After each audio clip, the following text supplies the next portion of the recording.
नमस्ते स्टूडेंट्स। तो आज हम हाउ टू ऑर्गेनिज्म रिप्रोड्यूस का पार्ट 3 स्टार्ट करने जा रहे हैं। बहुत इंपॉर्टेंट टॉपिक है, इसमें से बहुत कुछ पूछा जाता है। ठीक है, नो डाउट। बर्डिंग हमने लास्ट लेक्चर में सेक्सुअल रिप्रोडक्शन का सबसे पहला क्या पढ़ा था, फिजन। उसमें भी दो टाइप पढ़े थे, बाइनरी एंड मल्टीपल। उसके बाद हमने पढ़ा था फ्रेगमेंटेशन और पढ़ा था रीजनरेशन। एक क्वेश्चन फ्रेगमेंटेशन और रीजनरेशन में से आता ही है कि भाई वो दोनों सेम है या नहीं है, और फलाना ढिकना ये सब आता है, तो उसको अच्छे से आप रिवाइज कर लीजिएगा।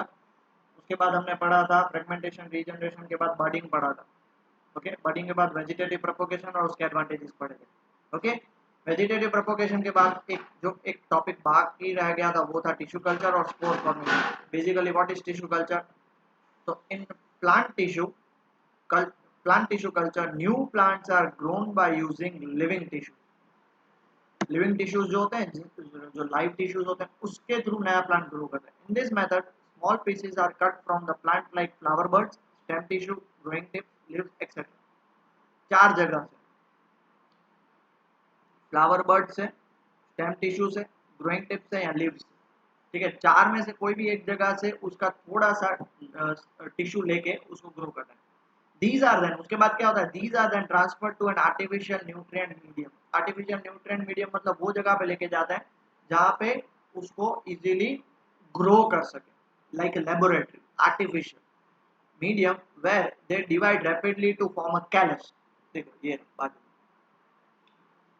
दिख रहा है बेटा, ये sucker from source plant, मतलब ये जो source plant है जहाँ से हम लाइव टिश्यू लेते हैं। फिर इंडेक्सिंग बाय एलिसा, ये आपके काम का नहीं है, हाई स्टैंडर्ड का है। क्लीनिंग एंड डिसइंफेक्शन के भाई उसमें कुछ जर्म्स या वो सब तो नहीं है। फिर ये मेरिटेड, ये आपके लेवल का कुछ भी नहीं है। ये रहा देखो, ये यहाँ पे इंपॉर्टेंट है। कल्चर इनिशिएशन मतलब कि भाई यहाँ पे वो उसको रैपिडली ग्रो करते हैं, किसमें, कैलस में। किसमें बेटा, कैलस में। ये देखो callus, to form a callus, callus छोटा सा पार्ट होता है। फिर उससे एडवांटेजियस रूट्स बनते हैं।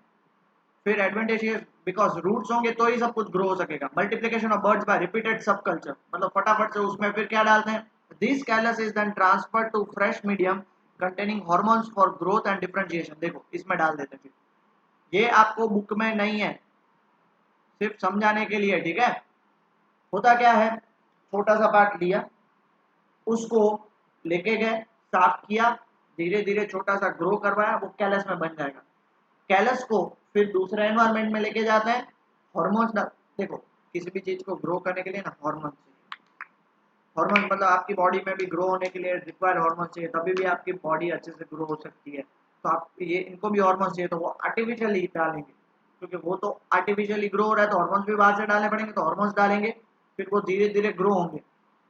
ग्रोथ एंड डिफरेंशिएशन, डिफरेंशिएशन मतलब अलग अलग ऑर्गन्स ग्रो हो सके उसके लिए।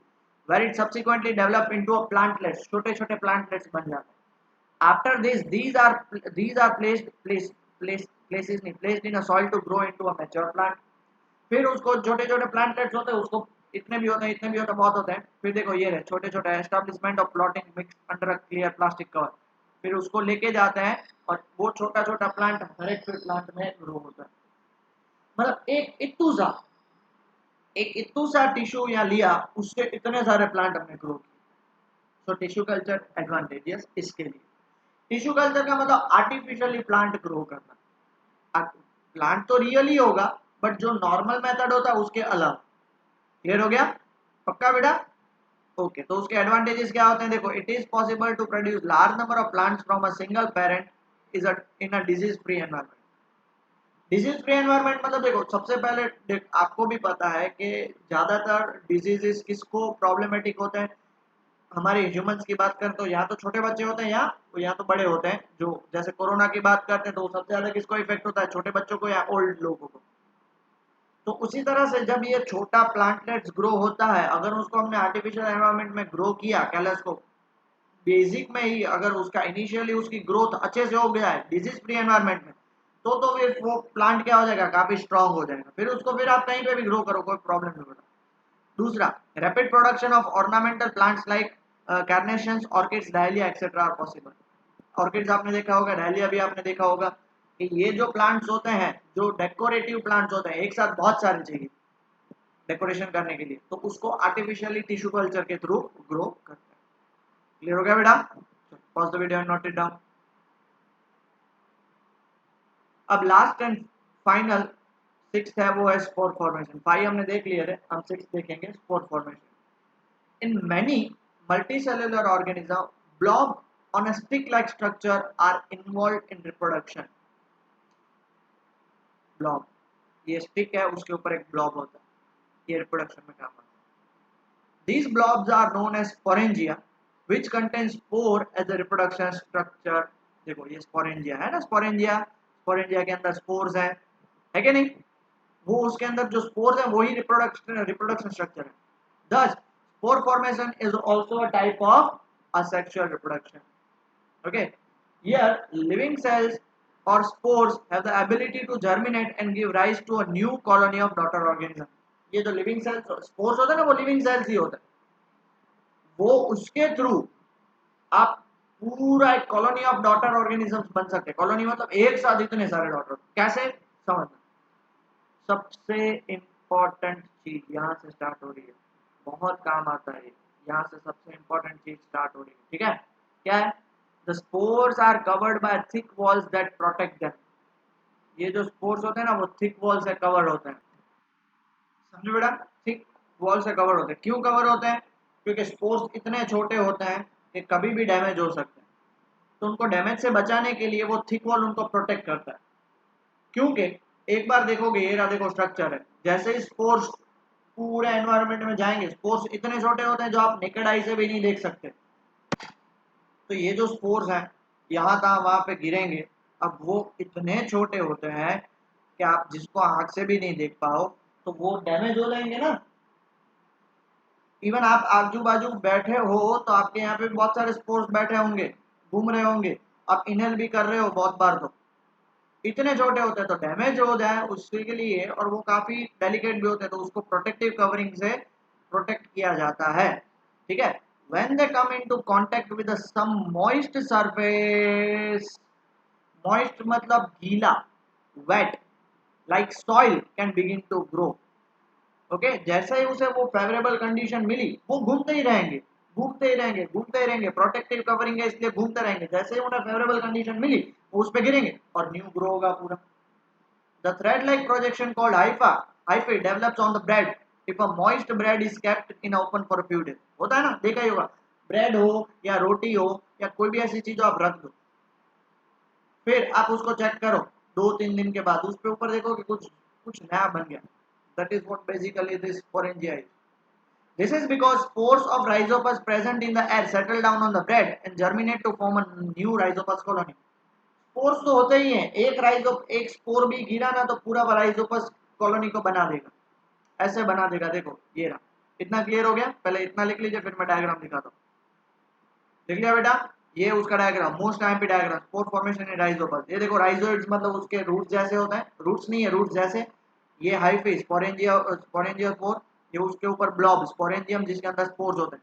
वापिस अपॉन मैच्योरेशन वो टूट जाता है और वो स्पोर्स घूमते रहता है, घूमते रहता है, घूमते रहता है, ठीक है? तो आप सोचो कि सर वो तो सब जगह पे घूमते रहते हैं, तो बहुत सारी जगह पे मॉइस्ट कंडीशन होती है, तो अगर आपके टेबल पे पानी गिरा होता है तो वहां पे ग्रो नहीं करेंगे।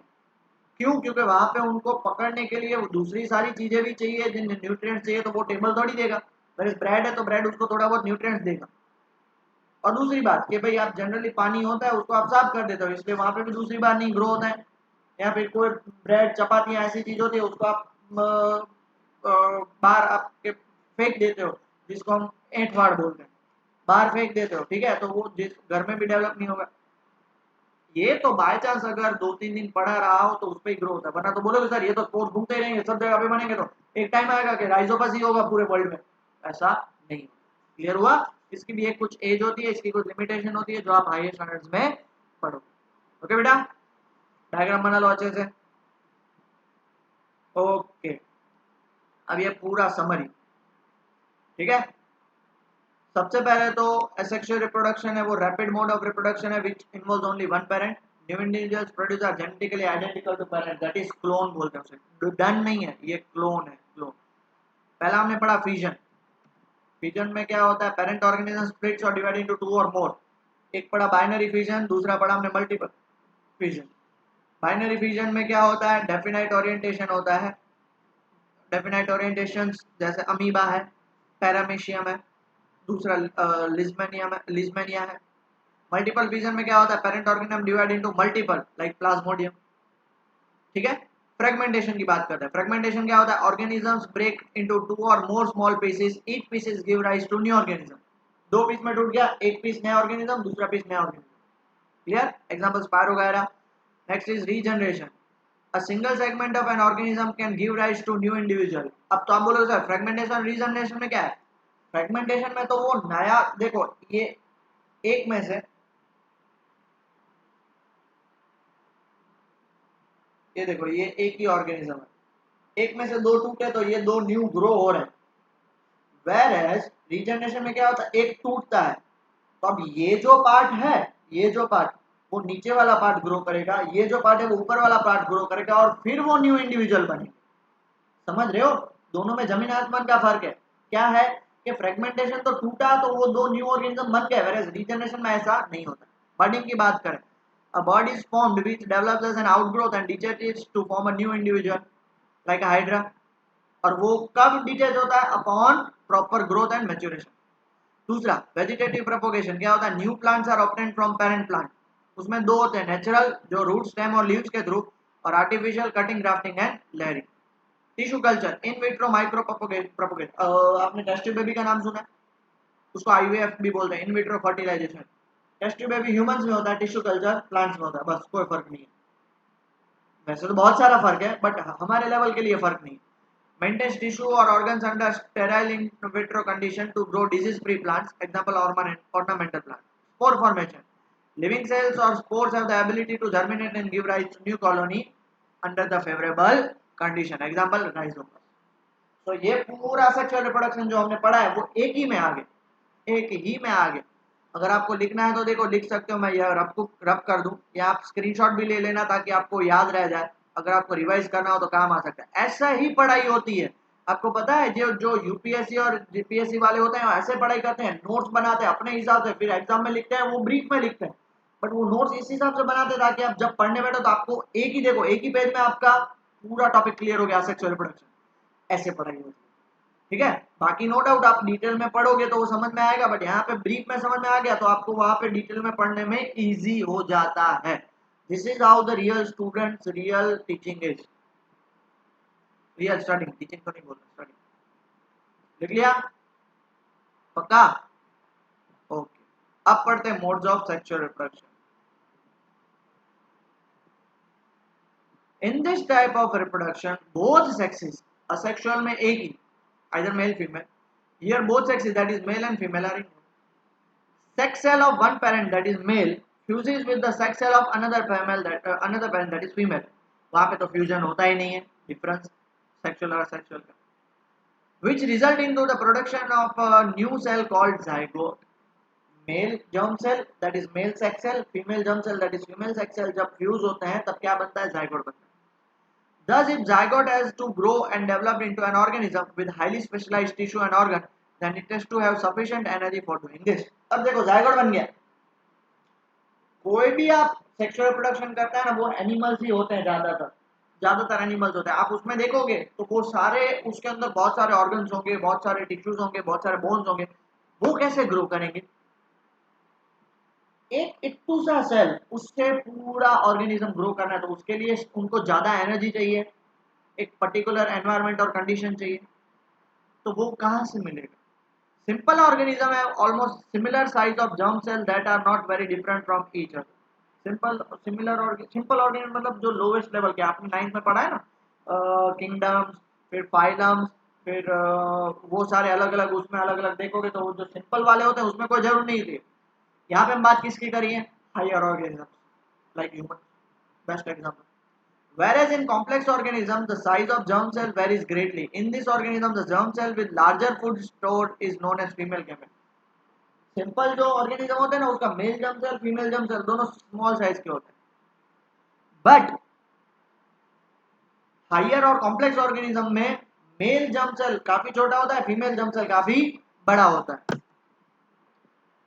जो बड़ा जर्म सेल होता है ना, जर्म सेल मतलब सेक्स सेल, वो हमेशा फीमेल का होता है। or the other germ cell which is smaller and motile is known as male gamete. Okay, पढ़ते हैं, पहले इतना लिख लीजिए फिर आगे पढ़ते हैं. Thus the sexual mode of reproduction involves two major process. ये important है एक मार्क के लिए. पहला formation of gamete bye meiosis, सबसे पहले फॉर्मेशन ऑफ गैमेट बनता है. फॉर्मेशन ऑफ गैमेट्स मतलब पता है, male gamete female gamete. Male gamete sperm बोलते हैं, फीमेल गैमेट ओवा बोलते हैं. Male germ cell female germ cell, male sex cell female germ cell. दूसरा स्टेप होता है क्या, फ्यूजन ऑफ गैमेट्स. दूसरा क्या होता है बेटा, फ्यूजन ऑफ गैमेट्स. क्लियर हो गया इतना? So please pause the video and note it down. Okay, ये रहा देखो गैमेट्स और सेक्स सेल. आप ये देख पा रहे हो, आपको ये दिख रहा है, ये इतना छोटा है ना, वो है स्पर्म, और ये ओवा के कंपैरिजन में, और ये है आपका ओवा और ओवम. सिंगल है इसलिए उसको ओवा बोलते हैं. ये है आपका ओवा. देखो ओवा के कंपैरिजन स्पर्म कितना है, छोटा. क्यों, समझो. जनरली ह्यूमंस की बात करते हैं तो ह्यूमंस में बेबी को प्रेगनेंसी के वक्त कैरी कौन करता है, मदर. तो मतलब बेबी को ग्रो कहाँ पे होना है, मदर के वॉर्म में, बराबर है. तो जो भी सारी न्यूट्रिएंट्स और रिक्वायरमेंट है वो कहाँ से मिलेगी, उसको मदर से मिलेगी. सो मदर से कौन सा, दैट इज मदर फीमेल है, तो फीमेल से कौन सा जर्म सेल आता है, ova, that is female germ cell. तो वो बड़ा होना चाहिए क्योंकि उसे एनर्जी और सारा खाना और न्यूट्रिएंट स्टोर करके रखना है. वेरएज मेल जर्म सेल है वो स्पर्म इतना छोटा है, उसको मदर के पास that is female germ cell के पास पहुंचना है, इसलिए उसको मूव करना पड़ेगा. तो कोई हैवी बॉडी मूव इजीली कर सकता है या छोटा बॉडी मूव कर सकता है, छोटा बॉडी. तो देखो इसलिए स्पर्म जो है वो इसलिए फटाफट से मूव कर सके, इसलिए उसका स्ट्रक्चर ऐसा है. कैसा है स्ट्रक्चर, तो ये एक्रोसोम आपको काम नहीं है, ये कोई काम का नहीं है. ये पहला पार्ट हेड होता है, बीच वाला पार्ट ये मिडल पार्ट होता है, और लास्ट पार्ट है टेल. टेल क्यों, ताकि वो पीछे से आपने फिश में टेल देखा ना, वो डायरेक्शन देने के लिए. और मिडल पार्ट क्या है, एनर्जी स्टोर. मिडल पीस है माइटोकॉन्ड्रिया, वो पावर देगा स्विमिंग के लिए क्योंकि वहां तक तो पहुंचना पड़ेगा. इसलिए ये जनरली मेल से निकल के फीमेल तक पहुंचता है. इसलिए मोटाइल, मोटाइल मतलब मूव करना है उसको, इसलिए वो छोटा होता है. और इसको स्टेशनरी एक ही जगह पे रहना है, और उसके अंदर सारे न्यूट्रिएंट्स हैं. इसलिए आ गया समझ में, ये स्पर्म का स्ट्रक्चर, ये ओवा का स्ट्रक्चर. क्लियर हो गया? फिर जब हम ह्यूमन रिप्रोडक्टिव सिस्टम पढ़ेंगे उसमें डिटेल में पढ़ेंगे नेक्स्ट लेक्चर में. ठीक है बेटा? ओके, आगे बढ़े. डन. अब हम पढ़ने जा रहे हैं sexual reproduction in flowering plants. सबसे पहले फ्लावरिंग प्लांट्स के बारे में पढ़ते हैं. ठीक है?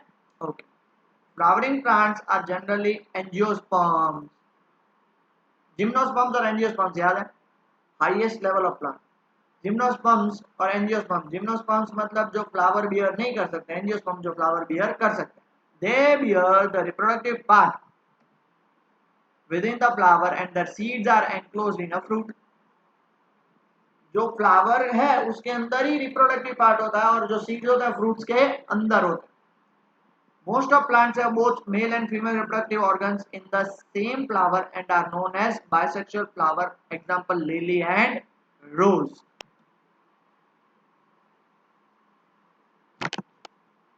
तो बेटा हमने क्या देखा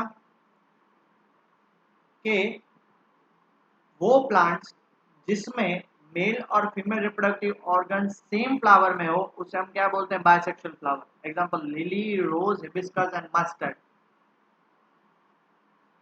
ये देखो, ये है आपकी लिली, ये आपका हिबिस्कस, ये आपका मस्टर्ड. दोनों मेल और फीमेल पार्ट्स दोनों एक ही फ्लावर में होते हैं, इसलिए उसको हम क्या बोलते हैं बेटा, इसलिए उसको हम बाइसेक्सुअल फ्लावर्स बोलते हैं. While others have either male or female reproductive parts in a flower and known as unisexual flower. ये रहा देखो, ये है मस्त papaya,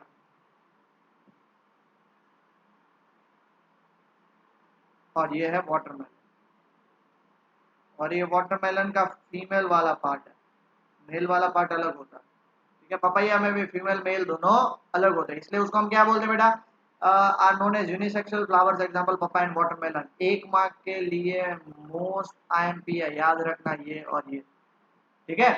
A flower comprises of four main parts. Example sepal, petal, stamen and carpel. कितने parts होते हैं बेटा, sepal, petal, stamen and carpel. और ये जो चीज है ये एमसीक्यू के लिए है. Stamens and carpel are the reproductive part of the flower.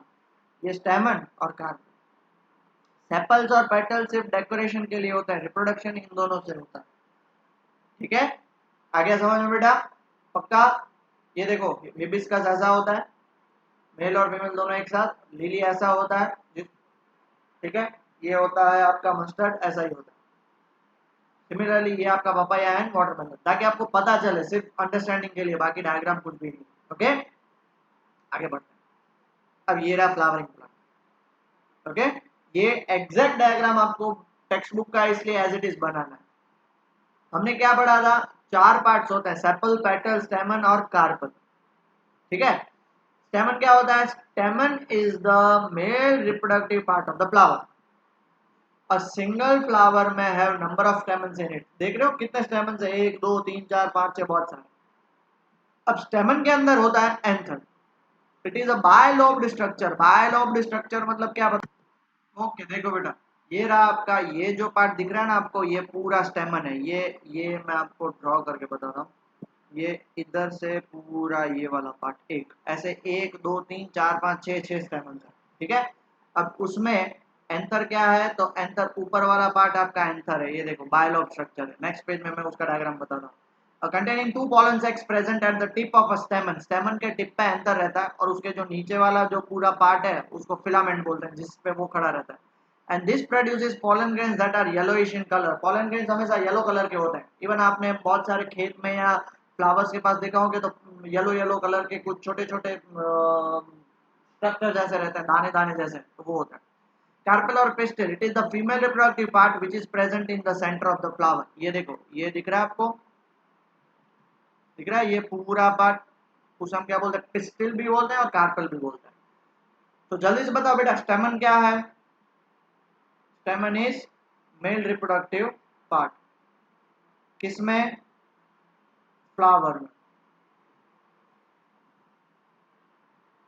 और पिस्टिल और कार्पेल क्या है बेटा, पिस्टिल लिखो तो भी सही है, कार्पेल लिखो तो भी सही है, female reproductive part of the flower.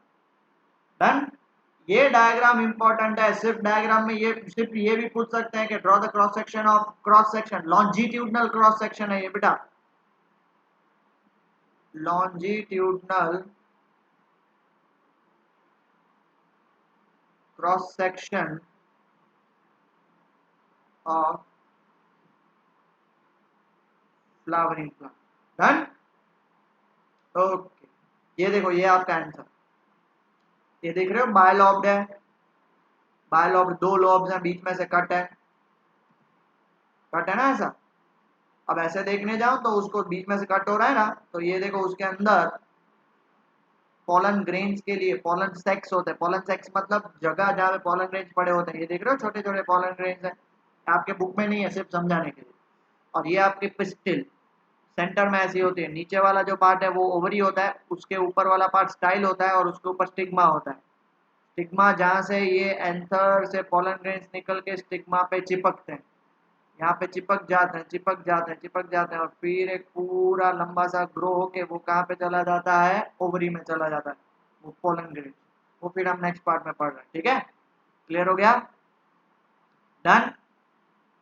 Okay, अब देखो, अब जो पिस्टिल है हमारा, पिस्टिल वो 3 चीजों पे कवर है। It comprises of mainly pistil, it मतलब पिस्टिल मेनली कंप्राइज, पहला है स्टिग्मा।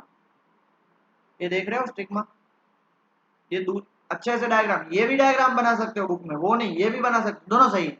ये देखो stigma, stigma is what, it is a terminal part of the carpel, जहां पे कार्पेल खत्म होता है, विच में be sticky. It helps in receiving the pollen grains during pollination. Anther से जो पॉलन ग्रेन्स निकलते हैं वो इस पे चिपक जाते हैं। स्टिकी होता है इसलिए ताकि वो पॉलन ग्रेन्स चिपक सके। Style, it is the middle elongated part of the carpel। it helps in the attachment of stigma to the ovary। stigma और ovary को जॉइंट करने के लिए होता है। इवन ये आपने 9th 8th और 7th में भी पढ़ा है। और ovary it is the swollen bottom part of the carpel। it contains ovules having an egg cell। ये देखो ओवरी के अंदर ओव्यूल्स होते हैं जिसके अंदर एक्सेल होता है। अब मैंने आपको क्या बताया, फीमेल एक्सेल हमेशा बड़ा होता है, देखो इसलिए पढ़ा है। मेल एक्सेल क्या होता है, मेल एक्सेल हमेशा घूम घूम के वहां तक पहुंचता है। क्यों, क्योंकि फीमेल एक्सेल में ही सब कुछ न्यूट्रिएंट्स होते हैं, इसलिए देखो काफी बड़ा है। मेल एक्सेल पोलन ग्रेन्स जितना छोटे होते हैं। डन बेटा, पक्का, जल्दी से लिख लीजिए। तो अब हमने यहाँ पे एक चीज पढ़ी कि भाई कि हमारा ये जो क्या बोलते हैं स्टिग्मा से लेके सॉरी एंथर से लेके स्टिग्मा तक पहुंचने चाहिए पोलन ग्रेन्स। तो उस प्रोसेस को हम क्या बोलते हैं बेटा? Pollination. The male germ cell must fuse with the female germ cell to initiate the process of reproduction in plant. ये रहा, ये उसकी डेफिनेशन, ये उसकी definition. The transfer of pollen grains from anther to stigma, anther of stamen to the stigma of flower is termed as pollination. And the pollen grains can be transferred by various agents like wind, insects and animals. इसको agents of pollination बोलते हैं। क्या बोलते हैं? Agents of pollination. Pollination दो type के होते हैं बेटा। कौन सा? पहला, सबसे पहला सेल्फ पॉलिनेशन। ये रहा देखो सेल्फ पॉलिनेशन। सेल्फ पॉलिनेशन मतलब खुद के एंथर से ही खुद के स्टिग्मा में जाना, खुद के एंथर से खुद के स्टिग्मा में जाना, ओके, उसे सेल्फ पॉलिनेशन बोलते हैं। The pollen from the stamen of a flower is transferred to the stigma of the same flower. Stamen मतलब जहां पे एंथर होता है वो, वहां से स्टिग्मा जाता है। क्लियर हुआ? पक्का? देखो ये स्टिग्मा है, ठीक है, उधर जाता है। और क्रॉस पॉलिनेशन मतलब क्या? क्रॉस पॉलिनेशन मतलब ये फ्लावर के स्टेमन से दूसरे फ्लावर के स्टिग्मा में जाए। एक फ्लावर के स्टेमन से लेके, ये स्टेमन है और ये स्टिग्मा, एक फ्लावर के स्टेमन से दूसरे फ्लावर के स्टिग्मा में जाता। Pollen from the stamen of a flower is transferred to the stigma of different flower. Same flower self, different flower cross. Simple, इतना बेसिक्स याद रखना है आपको। क्लियर हो गया बेटा? पक्का? मोस्ट आईएमपी टॉपिक है, 2 मार्क्स में आ सकता है, जल्दी से लिख लीजिए। तो transfer of pollen grains from anther to the stigma of flower is known as pollination. और अगर सेम स्टेमन से सेम स्टिग्मा में जाता है तो सेल्फ पॉलिनेशन, डिफरेंट स्टेमन से डिफरेंट स्टिग्मा में जाता है तो क्रॉस पॉलिनेशन। और एजेंट्स ऑफ पॉलिनेशन क्या होते हैं? विंड, इंसेक्ट्स और एनिमल्स, क्योंकि ट्रांसफर करने के लिए कुछ तो चाहिएगा, उसके पास हाथ पैर तो है नहीं कि वो जाएगा। क्लियर हुआ? अब मेन चीज फर्टिलाइजेशन। जैसे ही पोलन ग्रेन वहां पे चिपक गया, देखो ये पोलन ग्रेन चिपक गया, चिपक गया कहां पे? स्टिग्मा के। Pollination is followed by fertilisation in plants. Pollination के बाद फर्टिलाइजेशन होता है। What is fertilisation? Definition, it is the process of fusion of male germ cell with the female gametes. It gives rise to a zygote. कैसे होता है? ध्यान से सुनेगा, एक ही बार समझाऊंगा, दिल से समझाऊंगा, ध्यान से समझाऊंगा। पोलन ग्रेन चिपक गया स्टिग्मा पे, वो क्या करेगा पता है? वो पोलन ग्रेन फटाफट से एक पोलन मेल जर्म सेल को फोड़े। पोलन ग्रेन ऐसा होता है उसके अंदर मेल जर्म सेल होता है। पोलन ग्रेन ऐसा होता है उसके अंदर मेल जर्म सेल होता है, ठीक है। तो ओवरी जो है, ओवरी एक केमिकल सिग्नल छोड़ेगी। वो केमिकल सिग्नल कौन पकड़ लेगा? पोलन ग्रेन पकड़ लेगा और फटाफट से वहां पे क्या बनाएगा? एक पोलन ट्यूब बनाएगा। दिख रहा है बेटा पोलन ट्यूब आपको? ये पोलन ट्यूब दिख रही है बेटा आपको? ये पोलन ट्यूब बना देगा फटाफट। और वो पोलन ट्यूब, देखो pollen grain is not male germ cell. Pollen grain के अंदर मेल जर्म सेल होता है। मेल जर्म सेल काफी डेलिकेट होता है, तो पोलन ग्रेन उसे क्या करता है? प्रोटेक्ट करता है। तो देखो पोलन ग्रेन के अंदर से ये छोटा सा पार्ट आपको दिख रहा है, ये मेल जर्म सेल दिख रहा है आपको बेटा? वो मेल जर्म सेल फिर वहां पे पहुंचेगा। कहां पे पहुंचेगा? ओवरी के पास पहुंचेगा। समझ रहे हो क्या हुआ? हुआ क्या अभी? भाई पोलन ग्रेन स्टिग्मा पे चिपक गया, ओवरी ने सिग्नल भेजा कि भाई चलो अभी आ जाओ, फ्यूजिंग हो रहा है। तो वो एक पूरा सा पोलन ट्यूब बनाएगा और वो पोलन ट्यूब के थ्रू मेल जर्म सेल कहां तक पहुंचेगा? ओवरी के पास। As soon as the pollen lands on a suitable stigma, it reaches the female germ cells in ovary and this occurs via pollen tube. The pollen tube grow out of the pollen grain, travels through the style. Style के through होते, बाहर से नहीं जाएगा, style के अंदर से जाएगा and finally reaches the ovary. The fertilisation in the flowering plant is shown in the figure below. ये रहा देखो, डन। फर्टिलाइजेशन हो गया, जायगोट बन गया। अब क्या? ठीक है, फर्टिलाइजेशन कैसे हुआ कि भाई पोलन ग्रेन आया, एंथर से स्टिग्मा पे आया, चिपका, ओवरी ने सिग्नल भेजा, केमिकल सिग्नल होता है, सिग्नल भेजा, एक पूरी सी पोलन ट्यूब बन के कहां पे जाएगी? ओवरी के पास जाएगी। ओवरी क्या करेगी? वहां पे फिर वहां से फिर male germ cell pollen grain के थ्रू ओवरी के पास पहुंचेगा। फिर मेल जर्म सेल और फीमेल जर्म सेल दोनों क्या होंगे? फ्यूज होंगे और क्या बनेगा? फर्टिलाइजेशन से थ्रू एक जायगोट बनेगा। फर्टिलाइजेशन हो गया। Next what, after fertilisation the zygotes divide many times to form an embryo. Divide होके एक एम्ब्रियो बनेगा. ओके, एम्ब्रियो बनने के बाद क्या होगा, these ovule, हाँ, these ovule then develops a tough coat and gets the converted into seed. Ovules हैं वो सीड्स में कन्वर्ट हो जाएंगे और ओवरी है वो किस में कन्वर्ट हो जाएगी, फ्रूट्स में. तो ovary rapidly grows and ripens as fruit. ये रहा देखो नीचे डायग्राम, जायगोट बन गया, जायगोट से एम्ब्रियो बना, दिख रहा है, थोड़ा छोटा डायग्राम है बट समझ लो. एम्ब्रियो देखो, बट एक चीज और हो रही है कि ये जो पेटल्स है, पेटल्स और सेपल, सेपल उसका नीचे का बेस होता है, पेटल्स उसके आसपास की जो पंखुड़ियां बोलते हैं वो पेटल्स धीमे धीरे में विल्ट हो रही है, धीरे धीरे विल्ट मतलब गिर जा रही है. वो एम्ब्रियो बन गया. एम्ब्रियो बनने के बाद जो ओवरी है, ये ओवरी आप देख पा रहे हो, ये ओवरी आप देख पा रहे हो, ओवरी वो देखो फटाफट से किस में बन रही है, वो फ्रूट में बन रही है. और उसके अंदर का जो ओव्यूल है वो किस में बन रहा है, सीड में बन रहा है. धीरे धीरे फ्रूट बन रहा है, बन रहा है फ्रूट, ओवरी, और फ्रूट रैपन्स, ये फ्रूट बन गया पूरा है. बराबर है, क्लियर हो गया. The ovary rapidly grows and ripens as fruit. The seeds contain the future embryo that develops into a seedling. अब उसके अंदर seeds होते हैं ना, उसे seedling बोलते हैं. अब वो सीड को आप ऐसे ही रख दोगे तो फिर वो ग्रो नहीं होगा, but grows into seedling under favourable और सुटेबल कंडीशन. बट अगर उसको आप लैंड के अंदर डाल रहे हो, पानी दे रहे हो, सॉइल अच्छा से दे रहे हो, तो वो एक नया सा प्लांट ग्रो होगा. And this process is known as germination. समझ रहे हो. तो फर्टिलाइजेशन के बाद क्या होता है, फर्टिलाइजेशन के बाद धीरे धीरे जो सेपल्स पेटल्स है वो गिर जाते हैं, ओव्यूल है वो सीड्स में कन्वर्ट हो जाता है, ओवरी है वो फ्रूट्स में कन्वर्ट हो जाता है. देखो नीचे डायग्राम, आपके बुक में नहीं है बट आपको समझाने के लिए मैंने डायग्राम दिया है. और फिर वो जो सीड्स हैं वो हम खाते हैं या निकाल लेते हैं, कोई भी फार्मर है उसको निकाल लेते हैं, निकाल के उसको कहाँ पे, जमीन के अंदर ग्रो करते हैं. और उससे फिर अंडर फेवरेबल कंडीशन नया सीडलिंग, नया सीडलिंग मतलब धीरे धीरे छोटा सा प्लांट बन के एक बड़ा सा प्लांट बन जाता है. क्लियर हुआ बेटा, पक्का. Pause the video and note it down. तो आज के लिए ये इतना था. आई होप आपका आज का लेक्चर अच्छे से क्लियर हुआ हो. रिवाइज करिएगा, नेक्स्ट लेक्चर में स्टार्टिंग में हम रिवाइज करेंगे 5 मिनट के भाई हमने क्या पढ़ा, बट आपसे रिक्वेस्ट है अच्छे से रिवाइज करिए. ओके बेटा, टेक केयर.